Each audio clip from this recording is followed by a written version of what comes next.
Samosa anybody? Let me show you how I made these cocktail samosas with fried green chilies. About 4 medium-sized Idaho potatoes, and I've already boiled them. I'm going to go ahead and peel them and crush them with my hands, where they still have a little bit of small pieces, but majority of them are nice and moist. Potatoes are crushed, and I've just used a pav bhaji masher for doing this. Now make sure you understand the texture. It's not completely mashed, there are still small pieces, and that's what makes the samosa very interesting. So I have the potatoes ready. I'm taking about 1 cup of frozen peas, and if you want to measure the potatoes, they should be about 3 cups of boiled potatoes. Quantity of potatoes and peas, I have taken 1 full tablespoon of chili flakes, 1 tablespoon of Panchforan. This is a mixed spice. There is cumin seeds, fennel seeds, Methi seeds, there is the yellow rye, and there is kalongee seeds in it. If you don't want to add all of this, you can just pick few, but definitely don't miss the fennel seeds, cumin seeds, and the kalongee. Here for spices, this is 2 teaspoons of coriander seed powder, 1.5 teaspoons of Aamchur, 1 teaspoon of black salt, 1 teaspoon of chaat masala, 1.5 teaspoon of regular salt or to your taste. I'm going to prepare the masala in my iron kadai. Now once the oil is hot, there is about 3 tablespoons of oil in here. First I'm going to add the Panchforan. Once it pops, I will add the peas and saute them till they are well cooked. Make sure to cover and cook the peas because they tend to pop, especially when they release the moisture from inside. So it's very safe to have a lid on it and cover and cook. I've been cooking this peas for about 3 minutes now. I'm going to open it up, add the chili flakes and saute it. And before it burns, make sure to add all the spices we measured out, and this will flavor the peas very well. And now I'm going to add all the potatoes and give it a good mix. This step is totally optional. I'm adding just about 1/4 cup of cashew nuts. This is completely your choice whether you want to add it or not.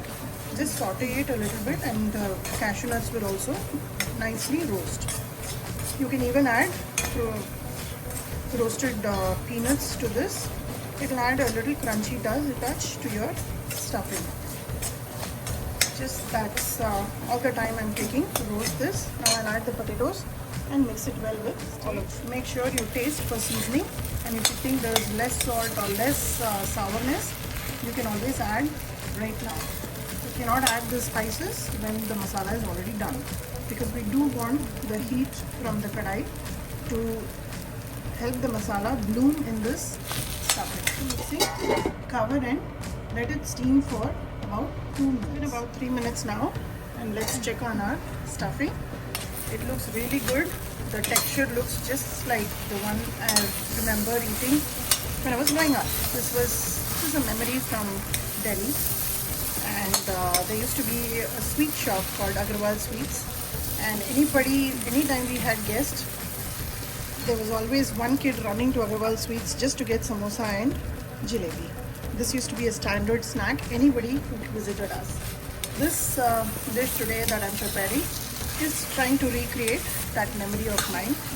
This sweet shop used to never use any onion or any garlic in their stuffing, so which is what I'm trying to recreate. Handful of coriander, fresh coriander. This will elevate the taste, and mix it well. Masala is now ready to go. Now make sure you just score some lines in between the masala so the heat escapes, and this masala has to be completely cold when we make the samosas.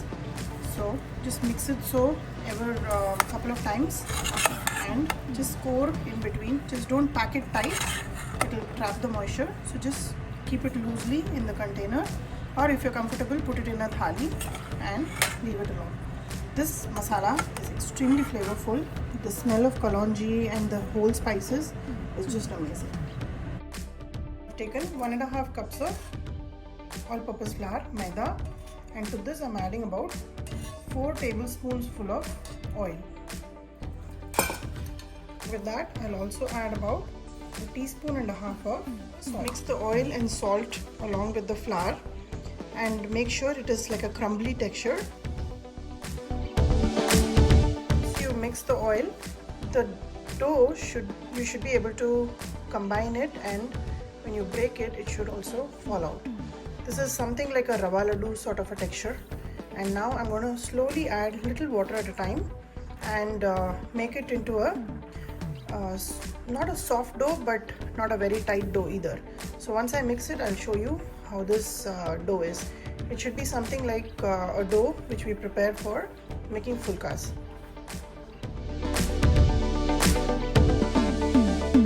The dough is ready. I've kneaded it, and now you can see this is the texture it should be. If you create dimples, it should just slowly bounce up. Don't make it as a very hard dough, otherwise it will be very difficult to spread it out. So just make sure you tuck in the edges, and then just maybe take 1 drop of oil, apply on top, and allow this to rest for about 20 minutes. This dough, I used about 1/4 cup of water, and this is the consistency in which I check on our dough. This is resting for almost about 20 minutes now. You can see all these small dots, which is just fine. I'm just going to knead it again and make it nice and smooth.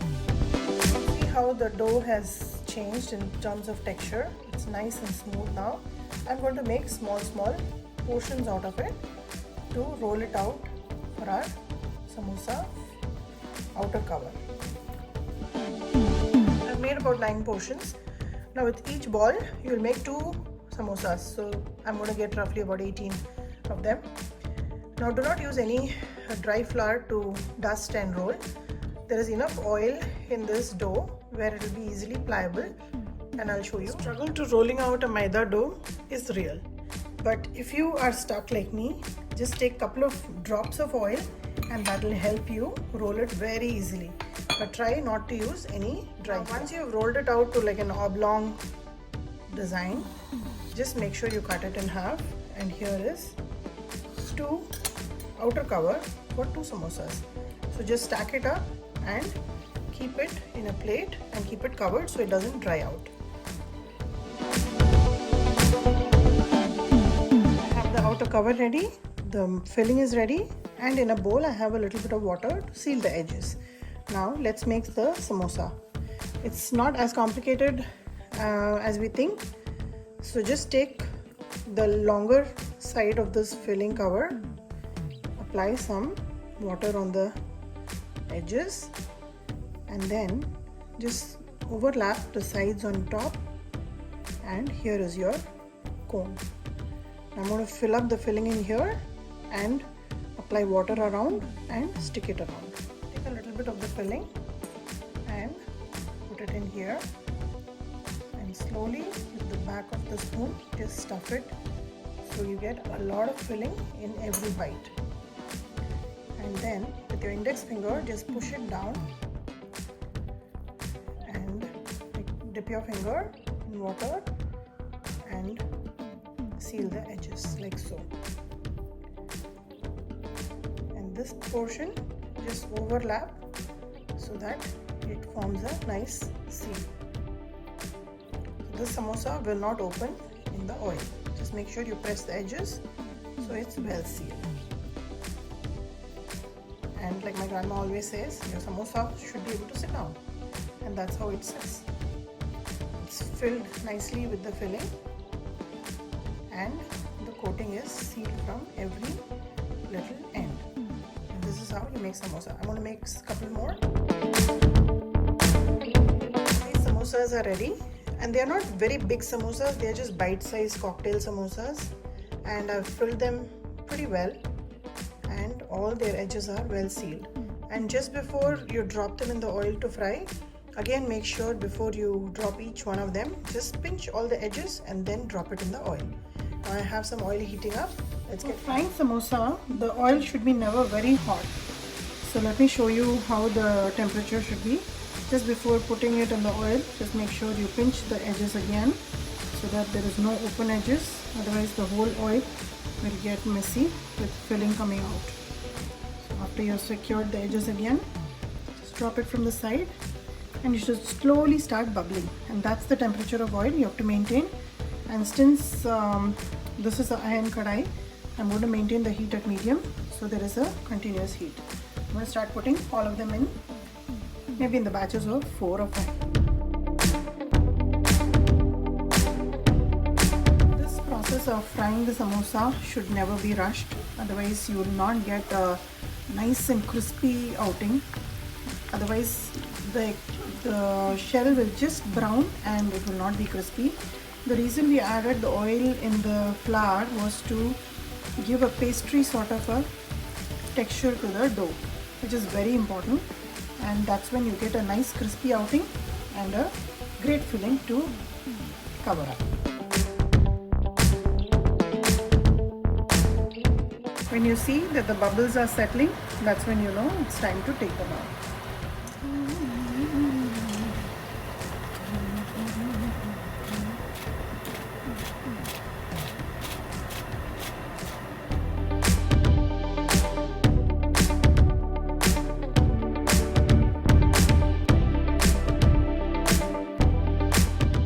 Some green chilies and take it out, add some chaat masala, and they are probably the best accompaniments to vada pav, samosa, pakoras, all the basic fried snacks. Let me break open one of the samosas to show you how crispy the crust is turned out.